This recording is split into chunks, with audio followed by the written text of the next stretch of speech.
just chilling, making videos, watching videos. So thought I'd stream. Yeah, I was gonna work, but it was slow, so I decided not to. That's fine. Pretty much.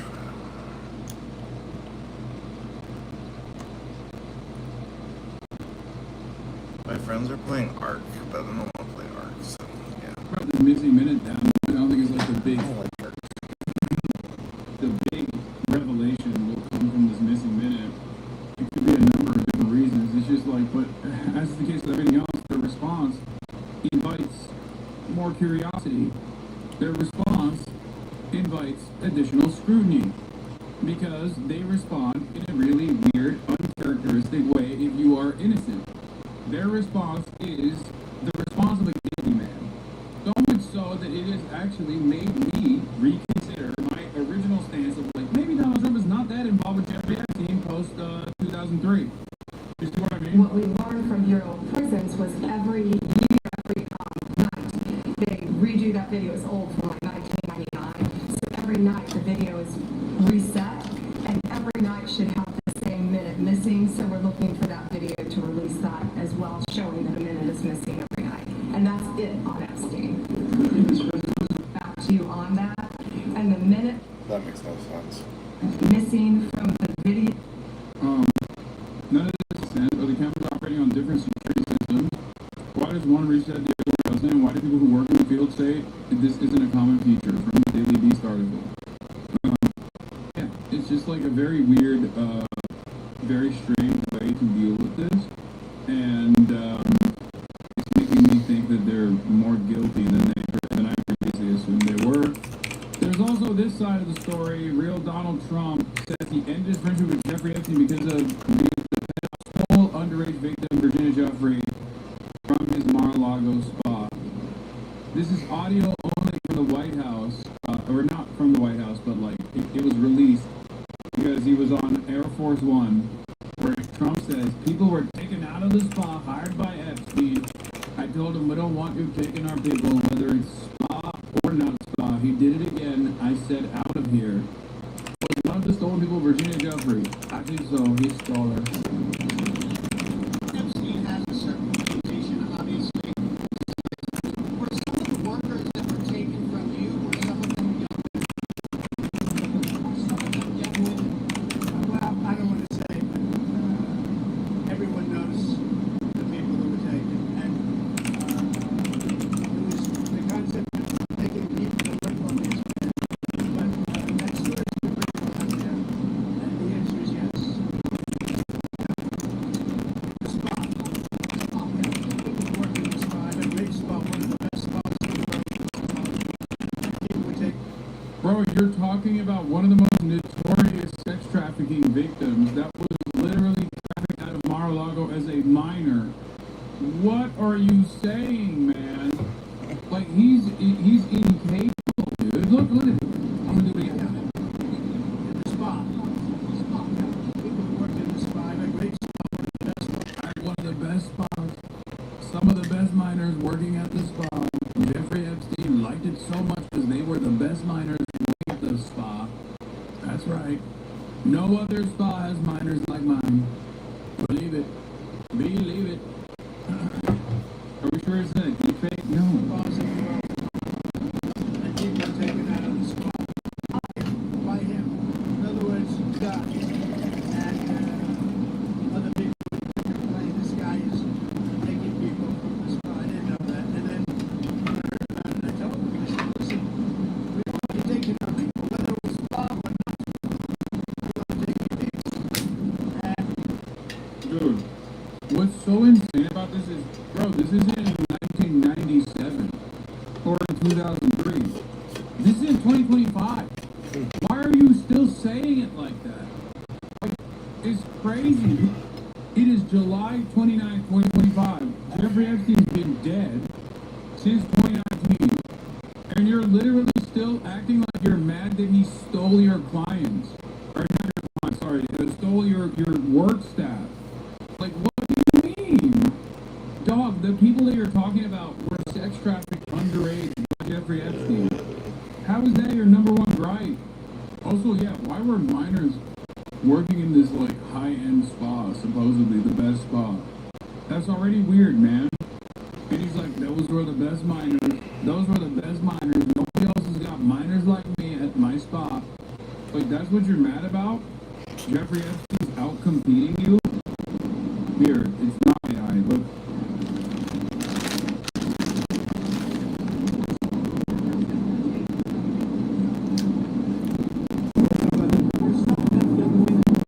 Well, I don't want to say, but everyone knows the people who were taken. It was the concept of taking people that work for me is bad, but that story's been pretty well out there. And the answer is yes, they were. Yeah, in the spa. Yeah, people that work in the spa, in a great spa, one of the best spas in the world. And people were taken out of the spa, hired by another guy. And other people would come and complain, this guy is taking people. Dog, they weren't hired by him. They were sex trafficked. Like, again, we know this. We know this because of the 2008 conviction, which includes one of the most famous victims, Virginia Joffrey, that was trafficked out of Mar-a-Lago. He didn't hire people from your spa. I don't know why those people were working at the spa to begin with, but he didn't like steal those employees from you. He sex trafficked them. He groomed and sex trafficked them. Very strange way to like complain about this thing. Truly shocking, even for Trump. Even by Trump standards, this is a shocking way to talk about this. Because his defense is exactly like saying Jeffrey Dahmer stole my lunch. Yeah, I was gonna eat my own parents, and then Jeffrey Dahmer stole my mother and ate her instead. I was gonna be with my mother, Dawn. From the spa, I didn't know that. And then when I heard about it, I told him, I said, listen, we don't want you to take care of people, whether it was spa or not spa. I want to take people. And he was fine, and then not too long after that, he did it again, and I said, out of here. President, did one of those stolen, persons that include from Virginia? I don't know. I think she worked at the spa. I think so. I think that was one of the people. He stole her. And by the way, she had no complaints about us, as you know. Yeah, she's dead, man. She died recently. Also, she was a child. She was literally a child. A little child. She was 16 years old. What the hell was happening? That's insane. Anyway. I don't understand why Donald Trump finds a way to incriminate himself every single time. Like, anytime he tries to talk about this situation, he just like further incriminates himself. He comes across so weird.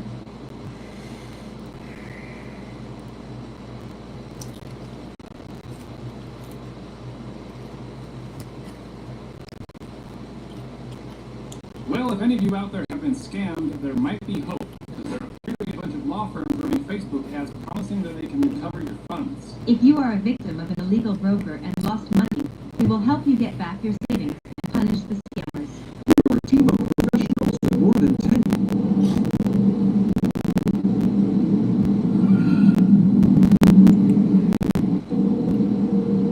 years of experience. If you have lost more than $5,000 due to online fraud, please contact us immediately. Wow, that's not creepy at all. But I decided to message one of these lawyers to learn their process. Margarita Fernandez, she's an assistant at Skadden, Arp, Sale, Mayer, and Flom LLP. She said, we are a law firm specializing in online fraud cases and says we can help. So I decided to play along and say that I fell for a scam. She asked if it was online or in person, and I say online. She asked how much I lost. I said $10,000.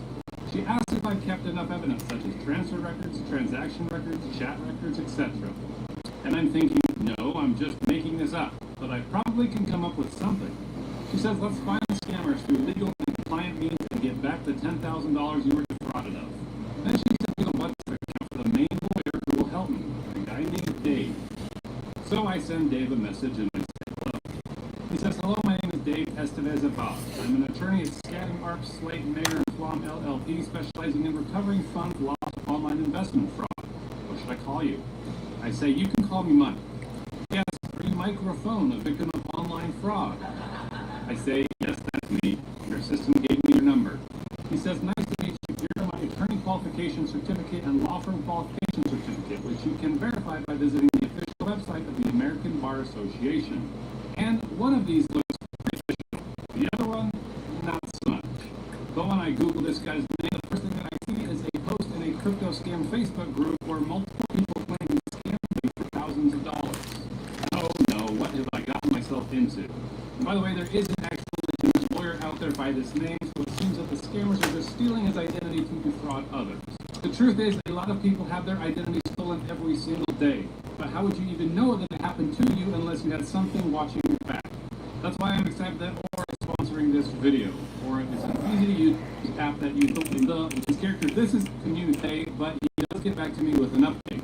He says, according to the information you provided and the results of the platform data investigations, the victim's money was deposited into the personal account of the fraud platform. They first wired your money to some shell companies they set up, and then used the company account to transfer the victim's money outside the United States. The explicit address was Southeast Asia, and the implicit address was the Philippines. This was an overseas fraud. Okay, how did he just track my stolen money to Asia if I just made the whole thing up? Oh, right, because this is a scam. So he gives me two options. One, I can wait for the police, or two, I can hire this team to implant a Trojan attack on a gambling platform that stole my money and then steal it back. I say that option two sounds more fun. So he goes on to say he'll set up an appointment with the technical department now. And then he sends me the telegram information for the technical expert, another guy named David. So, to recap, I started with Barbarita, the legal assistant, and then I went to Dave, the lawyer, and now I'm talking to Dave Id, the technical expert. I reached out to Dave and he says, I've checked your case. This is a common investment scam. The scammers transfer funds to the Macau Sands gambling platform and cryptocurrency for money laundering. Your funds may be transferred away at any time. And I guess that Macau Sands is a casino in China, and that's where my money is currently being held and laundered. He says, I will use technical means to hack into the servers of some of the money laundering websites of the Macau Sands group to check the flow of your funds and recover them as soon as possible. But to do this, he needs me to visit their website and sign up for an account. Now, I've never gambled before in my life, but I'm going to be James Bond in Casino Royale, sneaking into the casinos to uncover this disastrous plot. Then David sends me a video showing me how to register for an account on their website. He then tells me to message customer service to request an Ethereum address. So I message yet another person and I say I need an Ethereum address. And for those of you who don't know, Ethereum or Ether is a type of cryptocurrency. Why I need it? I have no idea. But he gives me the address and then I go and I give it to David. David says his law firm is going to send $100 to my Macau Sands account that I'll eventually need to give back with the lawyer fees. And I have no idea why he's sending $100 to my gambling account. Maybe it's so that I'm not empty-handed when I show up to the craps table with these coupons. But sure enough, my new wallet is showing that the funds have arrived. But now I need to link the Ethereum address that I've been given to the gambling account. So if you're totally confused, welcome to my world. I say, what do I do now? He says, join the fund recovery team first, and then notify me after the funds arrive. So now I'm getting passed along to even more people. This is worse than a call with Comcast. But David has me to the telegram called Funds Recovery with him and three other dudes named Jonathan, Nathan, and Mark. These guys are all in the same boat as me. They've all lost money in crypto scams and are working with David to get it back. Jonathan lost $7,360. Nathan lost $6,100. And Mark lost $17,000. But do these guys realize what they're mixed up in? These lawyers and hackers are criminals based in China, and they're preying on people desperate for help recovering their money. But David chimes in and he says to the group, please send me your Sands login account and password in a private message.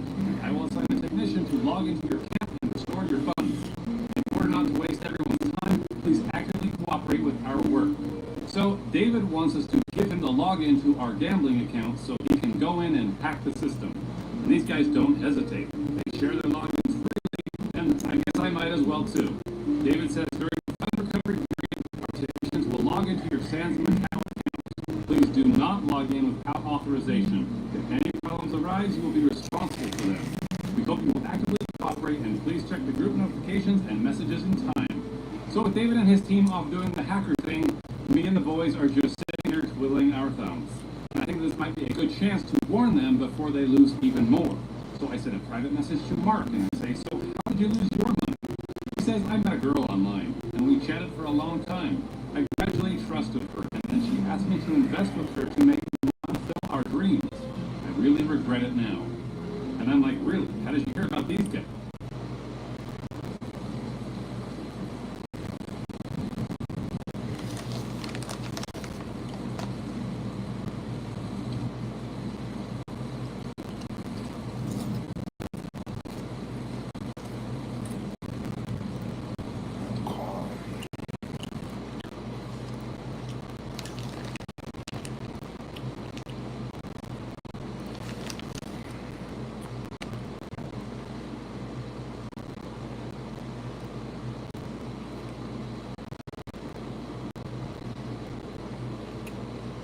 Guys.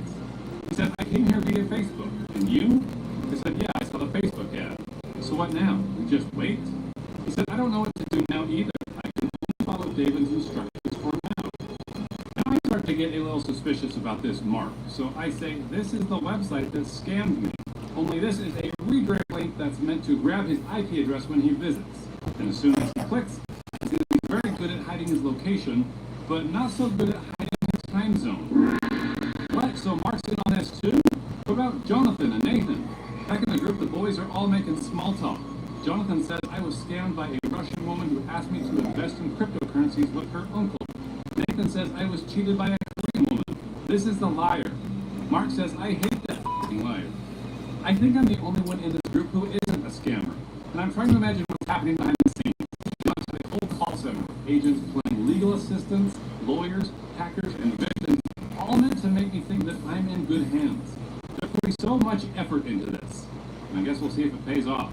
Well, the next day, David notified Nathan that his funds have been recovered. He's able to log into his Sands account, and he confirms that it's there.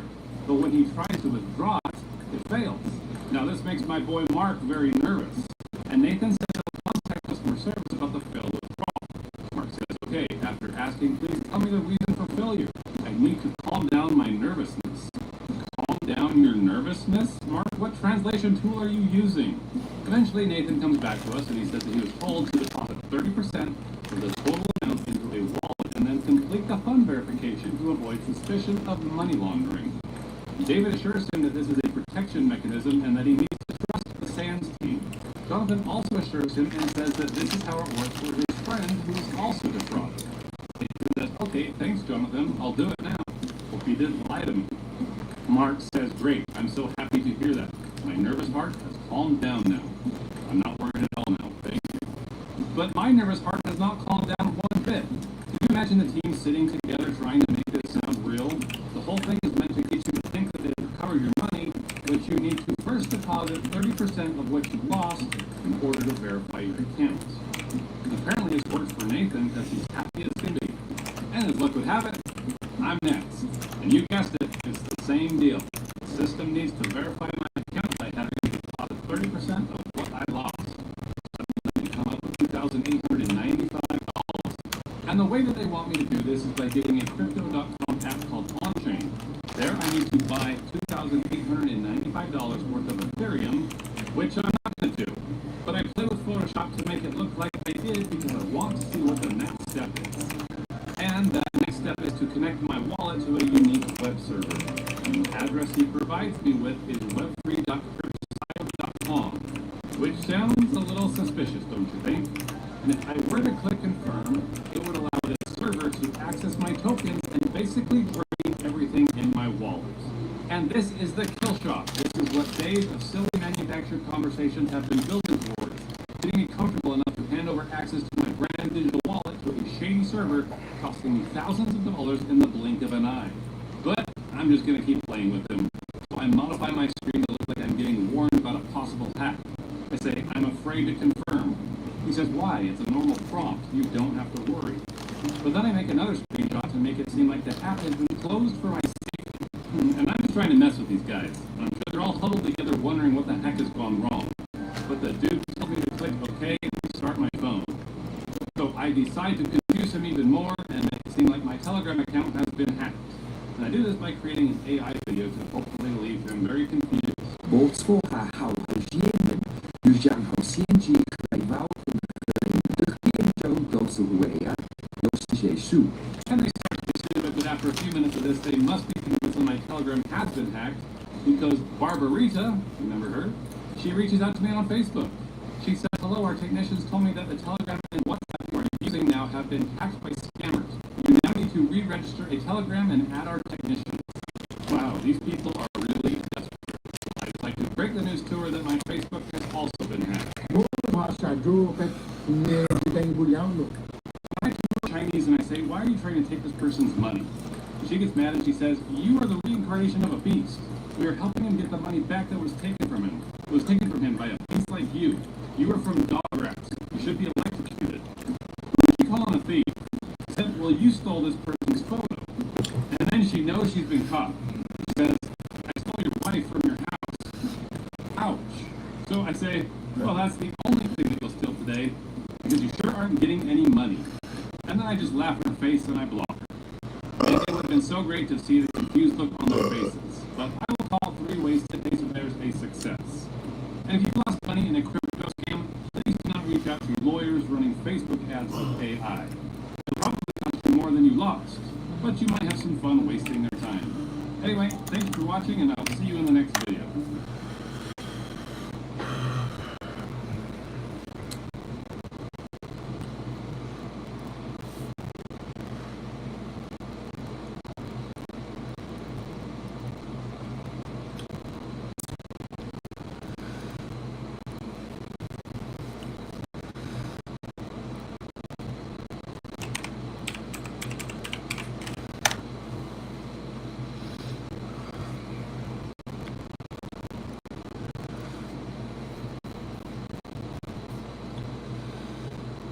This is exciting.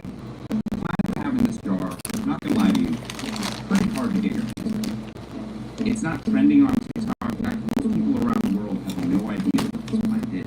Its name in Chinese is Huang, or the ephedra plant. It's been used in China for thousands of years to be decongestant, to help people with asthma, and in the 90s, extracts using this plant became so popular for weight loss or for pre-workout to get energy that they were eventually banned by the FDA.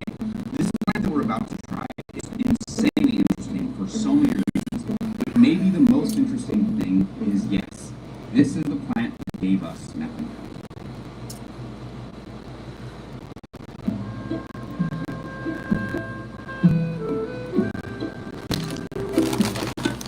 Welcome to my garden. So the reason this was kind of hard to get my hands on, and research in general, is not because ephedra is rare, but it's actually because it's so common. It's used around the world in very similar ways, but it goes by different names. So in India, it's called soma, it's still ephedra. In China, it's often called mahuang, but it's still ephedra. And in America, where it also is native, it's often called Brigham tea or Mormon tea because the Mormons used to drink it. So at first I thought it really didn't matter. I'll just order one of these ephedras and then do the video. But then I learned that all of them are actually different technically. And that's why we're in my garden today.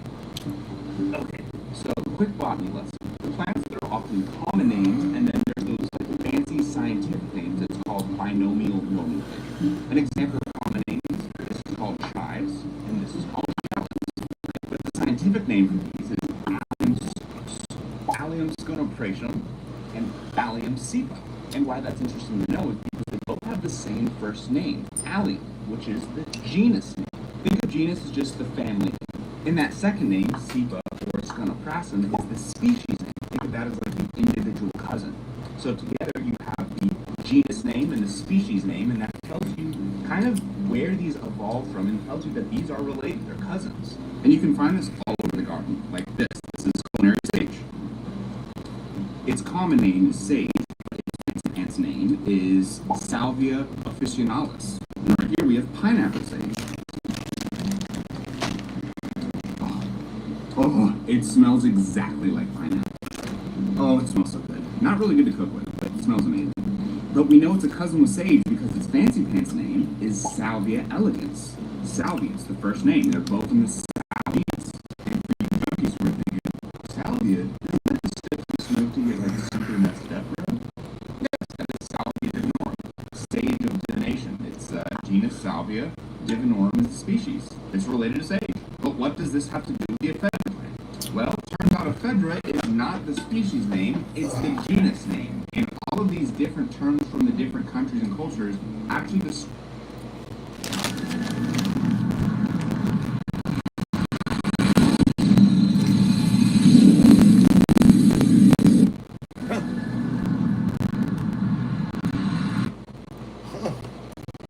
a different species. The ephedra we have in America that we call Mormon tea is actually Ephedra viridis, which, according to this study, has none of the compounds that would be interesting to us. So I shouldn't get that stuff. The ephedra that is used in Indian medicine that they call somata is actually Ephedra gerardiana, which has the compounds we want, but there's some confusion about it that we'll get to later. So that leaves us with Ma Huang, the Chinese ephedra, which is Ephedra sinica.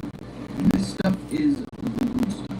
And to learn why Ephedra sinica is good stuff, let's go shopping. Okay, let's see if Walgreens has what I'm looking for. Do you have any bronchite? Yes. Ideal. Yes, I'm so excited. Oh my God.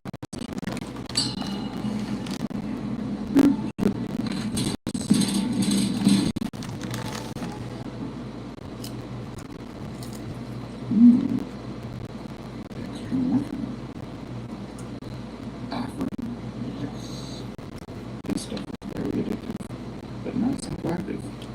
A lot of people do not talk about it. Never take me to a pharmacy. I become the most annoying nerd ever. Ooh, look at this medication. Oh, hey lady, how you doing? Found in this pocket. Sorry if you come in a while. How you doing? I'm just making some videos, watching some videos, eating chips. Yeah. Anyways, how you been, Lydia? Wow, you're so quirky. Now let's do that anyways. These are very cool medications. This first one you've definitely heard of. It is Sudafed, or Sudafedrin. It's a very effective nasal decongestant. So if you're feeling stuffy because of AD or because of allergies, maybe you have a cold, you just feel congested and you can't breathe, this will help you open up and breathe through your nose. And how it works is very interesting. It's actually a vasoconstrictor, so it'll constrict the vessels, which you might think, how does that help with congestion? Well, congestion is often because of swelling. You're swollen up, there's a lot of blood up here, and if you constrict the blood vessels, it will open you up and breathe much better. That's how this stuff works. The second medication I got is Bronchate, or ephedrine, and this is what they call a bronchodilator. That's a fancy word for it helps you breathe better. So if your airways are closing up because of maybe asthma, bronchitis, what this will do is open you up to breathe better. And how it works is very similar to Sudafed. It's a vasoconstrictor. It constricts the blood vessels, so all the swellings in your breathing system will reduce and you can breathe much better. Modern science, so cool. We have all these like new medications that help us. Wrong. These are not new. These are 5,000 years old. Chinese ephedra or Ma Huang has both of these medications in it. And in China, these have been used for literally 5,000 years for the same thing we do today. And it's stuff. So, have you guys ever heard of Ma?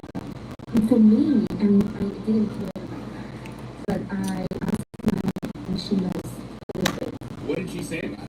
She said if you go to a Chinese traditional medicine clinic, they will give you the medicine which will include Ma Huang. These beautiful people are feigning V and they're choking Mark. Sorry, not Mark. African Americans and Mark. His name is Elliot. You are freaking African Americans.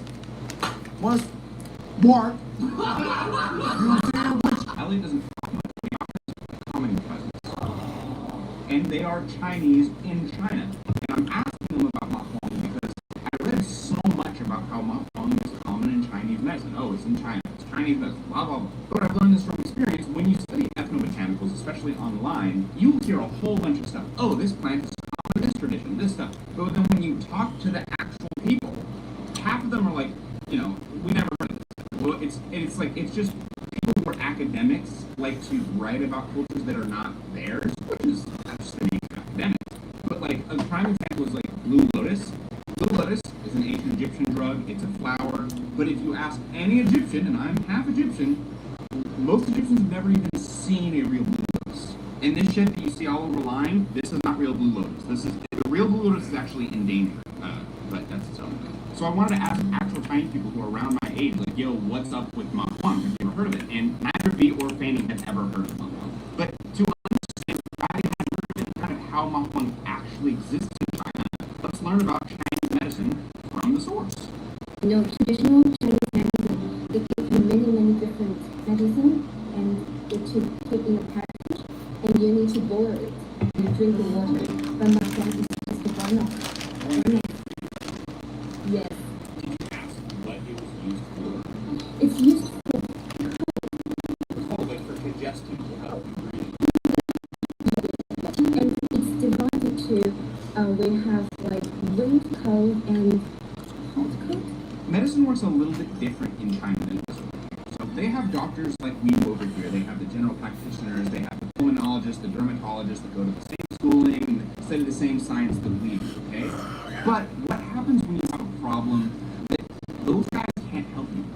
It's a chronic problem, maybe. I think a lot of us can relate to this. You go to specialist to specialist and they just don't have a solution for you.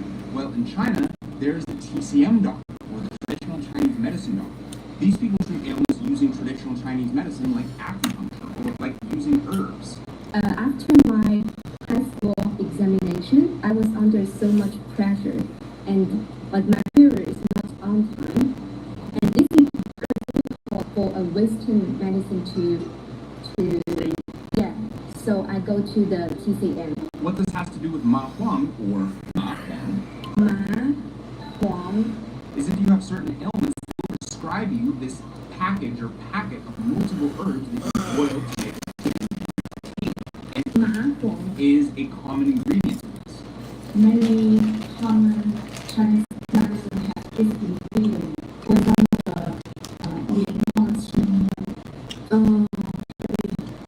usually commonly used for common I love mycology. Isn't that so interesting? One of their cures for COVID-19, or their helpers, contains Ma Huang, which, as we know, one of the problems with COVID-19 was respiratory issues, breathing issues. Bitch, it has shit to help you breathe. It's just, isn't that so cool? But what I'm not saying is this stuff can help with COVID-19. This stuff can help with your cold. You should take this. No, that is not what I'm saying. Because one of the most foundational things I try to tell people when I tell them about traditional medicine, do not take traditional medicine out of context. When I was asking them about TCM and when you get Ma Huang, they said you never really get Ma Huang alone. You always get these packages of herbs. Because they said that in TCM there's kind of this idea of balancing things out, that these herbs work in harmony together. And it's actually very similar to how Indian Ayurveda works. There's the idea of these rejuvenation potions. There's multiple, all these ingredients, these herbs combined together, work in harmony to rejuvenate your life. It's not single herbs. But as I've talked about in almost every video, in the West, what we like to do is we like to take one of the herbs that has like some cool compound in it, like ephedrine and ephedrine, and go, this might be the cure to this. It's like, no, you completely ruin the whole context of medicine. If you don't have the same religion, the same cultural context, the same history, the same diet as these people, you cannot take their medicine and think that it's going to work in the same way to you. It does not apply to you in the same way. And that's important, truly. Actually, a great example of this is salvia. Salvia in Latin America has context, like culturally, of shamanic use of connecting with God and deep religious experiences, but out of context in America, it's like exclusively used by fucking 19-year-olds who just like got dared by a friend. That's its sole purpose. Thank you so much. By the way, this is the sponsor of this video, Viva Sign. Welcome back to the garden. Oh my gosh, is this a perfectly ripe cayenne pepper that I'm going to eat to keep ad retention up? Yes, it is.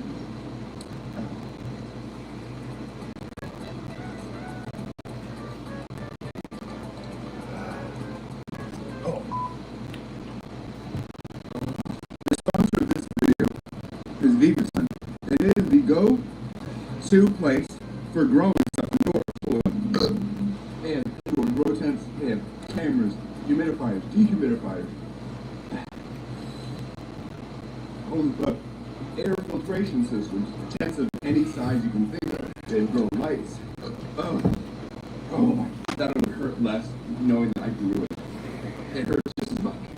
The best thing about Vivus is really, it's all synced up. It's a really convenient, well-made app. Notice my tent is empty. That's because I just finished a big grow, cleaned it up. I use the hell out of these things. Love them so much. You can grow absolutely anything. And I do need anything. Wink, wink. Stuff that you can't even think of, like R2-D2 looking grow tents that handle everything, including like watering the plant for you.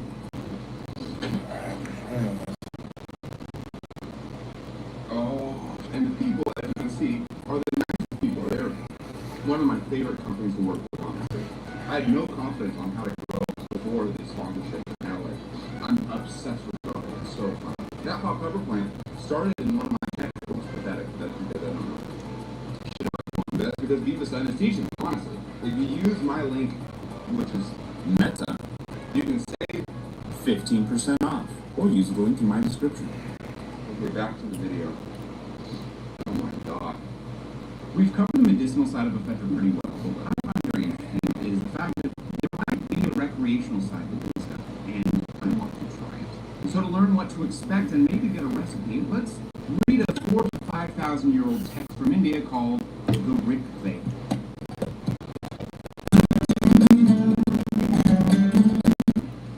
The Rig Veda is a religious text. Tales of gods and creation and morality. Really old. It was made in 1500 BC, but it's much older than that because it was transferred orally for hundreds of years. Meaning this thing was written when mammoths fought here, when the pyramids of Giza were not even a concept. And in the Rig Veda, there's this drink, really a drug, and it's called Soma. Win skillful strength and mental power.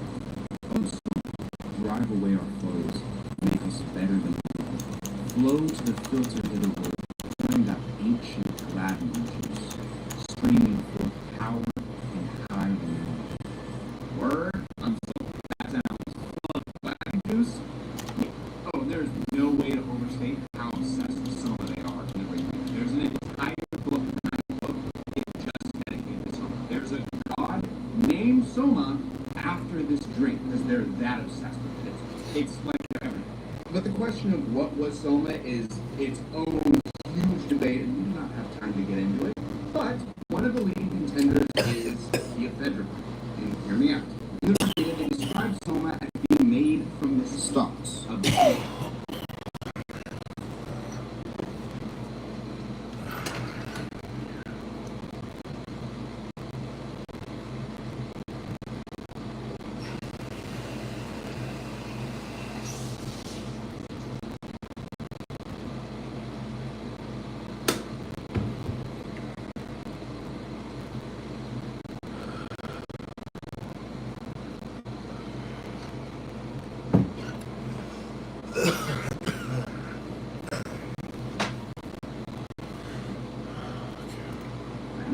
Ephedra is all stalks. A few thousand years later, the Ayurvedic medicine text of the Charaka Samhita mentions Soma as having 15 nodes. How Soma is often described feeling is an exhilarating, energizing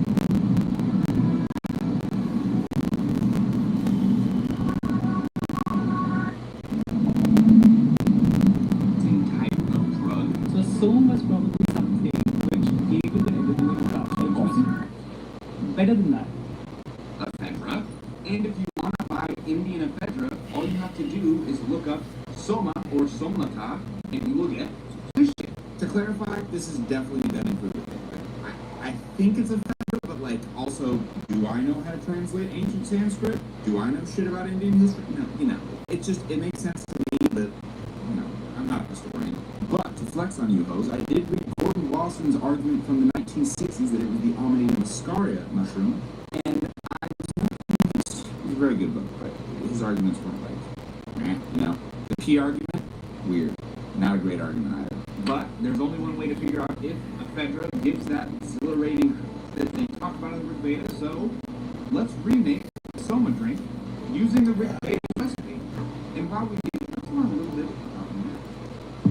So here we have three different ephedra species. We have Ephedra sinica from China, this is the Mahuang. We have here American Ephedra navidensis, which is Mormon tea but has none of the cool compounds we're looking at.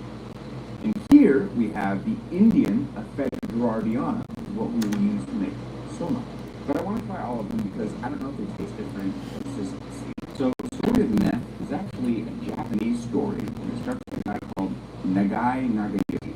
This is a long time ago. This is like 1800s. But Nagai studied abroad chemistry. When he came back to Japan, he wanted to put his efforts towards studying his medicine, the botanical medicine that was used for centuries in Japan, and he went to the ephedra plant.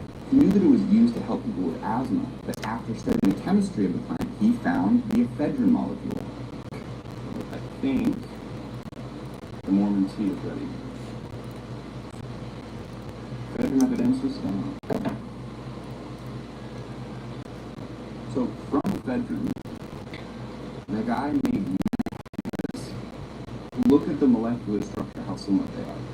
But when the guy discovered meth, traded meth, I don't think he knew what he had. Hey, it's 1 a.m. method here. I've been researching like historical documents from the early 1900s. I'm almost positive he had no idea what he had because almost no one in the world knew what meth could do in the beginning. So when methamphetamine and amphetamine, which is like straight speed, was being developed in the 1900s, they were treating it like it was just Mahuang. It was prescribed for like bronchodilation, maybe asthma, nasal decongestion. This is a product right here, Benzedrine. It is an inhaler to treat your head cold. That is an actual product from 1941. It's an inhaler with speed in it. But eventually it seems like people started to notice, oh, this stuff might be more beneficial than just good for nasal decongestion. And it's actually kind of shit. So they started to play with it in other ways. So this is a scientific paper from 1939 titled Treatment of Chronic Alcoholism with Amphetamine Sulfate, Speed. They were using speed to get alcoholics off alcohol. And the conclusion of the study, it is concluded that the method is of great value in the treatment of chronic alcoholism. It is pointed out that amphetamine sulfate may be useful in the treatment of drug addictions, and its employment therein should be investigated. Only they knew. But then what happened worldwide is that people started to use meth and speed for other things. So for example, in Germany, very famously, up until World War II and in it, they had Pervitin, which was over-the-counter meth, and it was very common. I actually spoke to the author of Blit, which is a book about Nazi Germany and meth, and he told me, like, yeah, actually, Pervitin was like really, like, very common. I asked him how common it was. In Japan during World War II, meth was also very common. Actually, after World War II, they had a whole meth problem that was like a bit of an epidemic. And in America, prescribing meth, or we called it Disoxin, for narcolepsy, but especially for weight loss, was pretty common up until like the 1970s. I actually found this historical document from 1974 that the government of Illinois was sending undercover cops to get doctors caught for prescribing Disoxin for profit. But it was like, it was, they prescribed it to people who just didn't want to lose weight. All of that from Mahuang, from meth. Ain't that insane? You guys sounded about that. And no, I was not on anything. I'm completely sober. That was just pure, unbridled nerd fascination. We have all three ephedra species ready to try. We have Ephedra navidensis, Mormon tea. We have Chinese ephedra, Ephedra sinica, and Ephedra gerardiana from India. Okay. So first, color. The two that have ephedrine and pseudoephedrine are like milky color. They're like opaque. This was not a proper science experiment, so like I could have fucked something up, but I do find that noteworthy. That's kind of interesting. But let's try Ephedra navidensis. Mormon tea.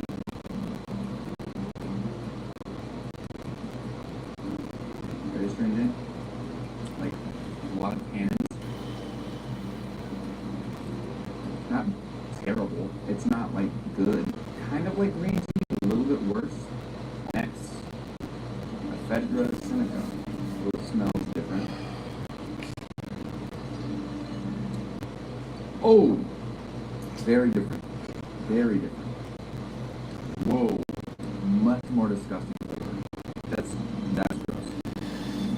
More bitter. It makes me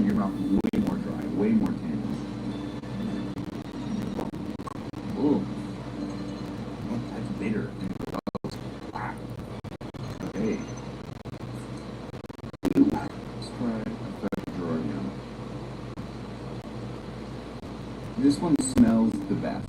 This one, for some reason, has like kind of almost cinnamon notes. It smells way better than the other.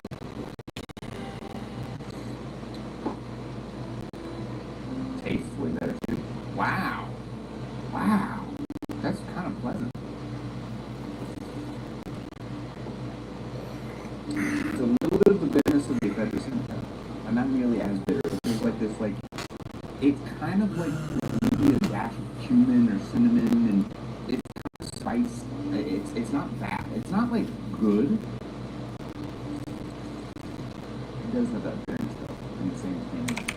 There is an Ephedra taste for sure. Time to recreate Soma. One of the first problems I've already found with the